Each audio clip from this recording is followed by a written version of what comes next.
Numa pequena cidade, envolta em nevoeiro de inverno e luzes de Natal, vivia um rapaz que, de repente, se tornara mais rico do que alguma vez tinha sido.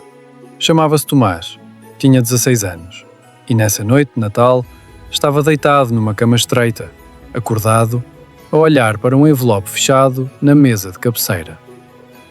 Lá dentro estavam reunidas as esperanças dos pais, dos avós e de familiares distantes, todas convertidas em notas dobradas com cuidado.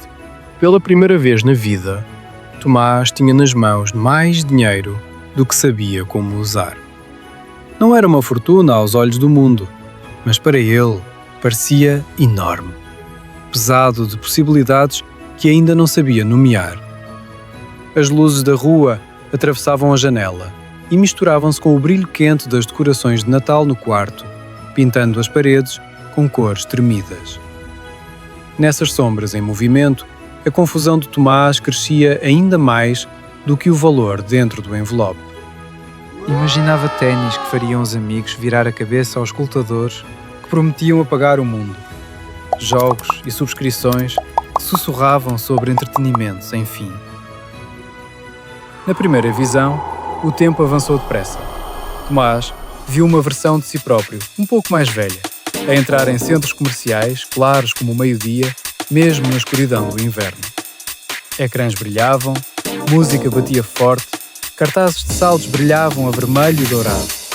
O dinheiro do envelope desaparecia em ténis, roupa, comida rápida e em pixels de um qualquer ecrã.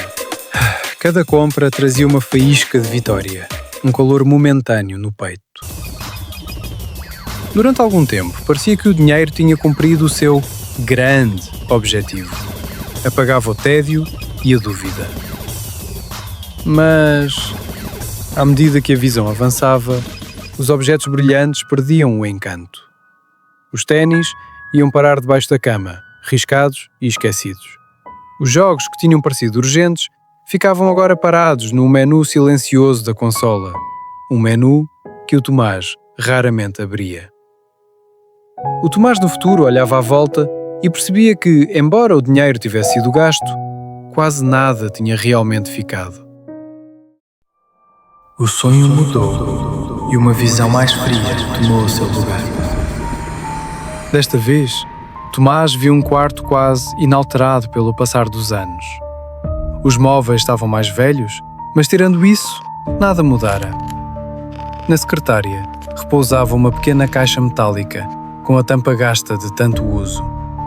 Lá dentro, notas cuidadosamente contadas, empilhadas e com aspecto novo, como se nunca tivessem trocado de mãos. O Tomás do futuro estava curvado sobre a caixa, a ver o valor subir, devagar, devagarinho, sem nunca dar um passo para além da contagem do dinheiro. Fora deste universo apertado, a vida mexia sem cor.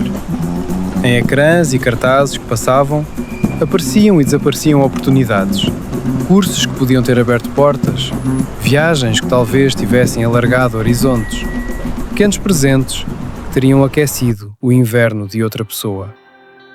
Cada uma passava não escolhida. O dinheiro guardado, protegido de qualquer perda, também estava protegido de qualquer significado. Ao longo dos anos, o medo transformara-se numa espécie de prisão, construída com notas perfeitamente preservadas, que nada faziam para o ajudar a viver ou para ajudar alguém. Uma luz mais suave entrou então no sonho, como se alguém tivesse puxado um cortinado. Na terceira visão, o quarto parecia ao mesmo tempo familiar e transformado. O Tomás que ali via não estava rodeado de luxo. A roupa continuava simples, o espaço modesto. Mas havia outro peso no seu corpo, uma confiança discreta na maneira como se movia. Na secretária, em vez da caixa metálica, havia um caderno cheio de anotações e, ao lado, um telemóvel com uma pequena carteira de investimentos construída ao longo do tempo. Os números no ecrã não subiam em linha reta. Tremiam, desciam e voltavam a subir como o batimento de algo vivo. Ao lado dos gráficos, apareciam nomes de empresas e fundos, representando fábricas, serviços e tecnologias reais que serviam milhões de pessoas. Os valores não eram gigantescos, mas estavam a crescer e cresciam porque lhes tinha sido permitido trabalhar em vez de dormir. Cada pequena parte que este Tomás do futuro possuía era um trabalhador que nunca descansava, transformando paciência em possibilidade. Outra imagem surgiu ao lado desta. Era novamente inverno, outro Natal, e Tomás carregava um simples cabaz por uma escada pouco iluminada. Lá dentro havia alimentos básicos, um pequeno brinquedo e talvez um cascol quente. Parava diante da porta de uma família do prédio que vivia em dificuldades silenciosas e deixava o cabaz sem bilhete.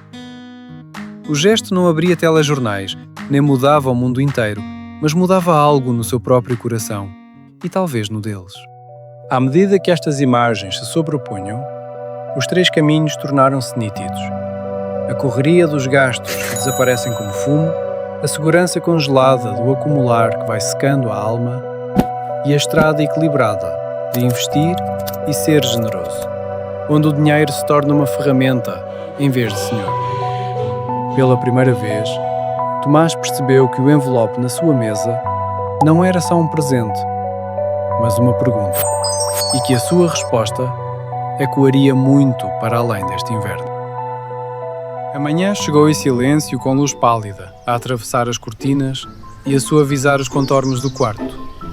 As músicas de Natal da noite anterior tinham desaparecido, restando apenas os sons distantes de uma cidade que acordava depois da festa.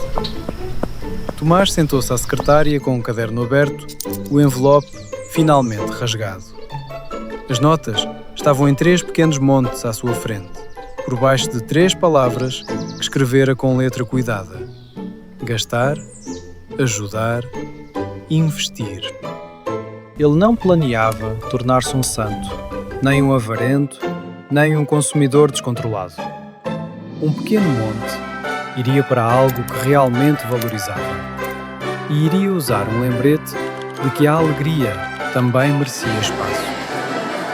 Outro monte deixaria completamente as suas mãos, transformado num gesto discreto para alguém cujo inverno era mais duro do que o seu.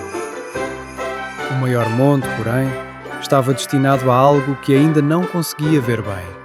Um Tomás futuro, que ficaria grato por o Tomás do presente ter escolhido a paciência em vez do impulso naquela manhã fria de dezembro. Quando finalmente fechou a mochila e saiu para o ar frio, a cidade parecia a mesma.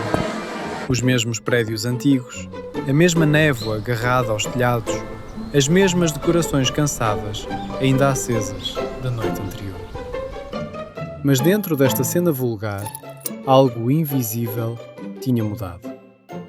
Uma decisão sobre uma quantia modesta de dinheiro acabara de redesenhar o mapa de anos que ele ainda não tinha vivido. Muito acima das ruas e das chaminés, podia imaginar-se linhas a serem traçadas no tempo. Pequenas contribuições regulares a crescerem em algo maior. Atos de bondade a ramificarem-se em outras vidas. Conhecimento a compor-se como juro. Nada daquilo era garantido, e muito dependeria do que Tomás aprendesse e escolhesse pelo caminho. Mas a partir daquele Natal, o seu dinheiro deixaria de apenas ficar parado ou desaparecer. Passaria a mover-se com intenção. E assim, o rapaz que antes olhava para um envelope com medo e confusão, entrou no dia com um novo tipo de riqueza, não medida pelo que possuía, mas por como decidira usar.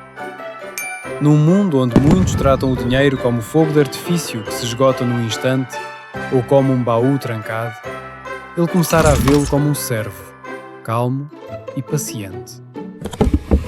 Nessa manhã de inverno, numa pequena cidade iluminada por luzes de Natal já a desvanecer, o verdadeiro presente não foi o dinheiro em si, mas a história que escolheu começar a escrever com ele.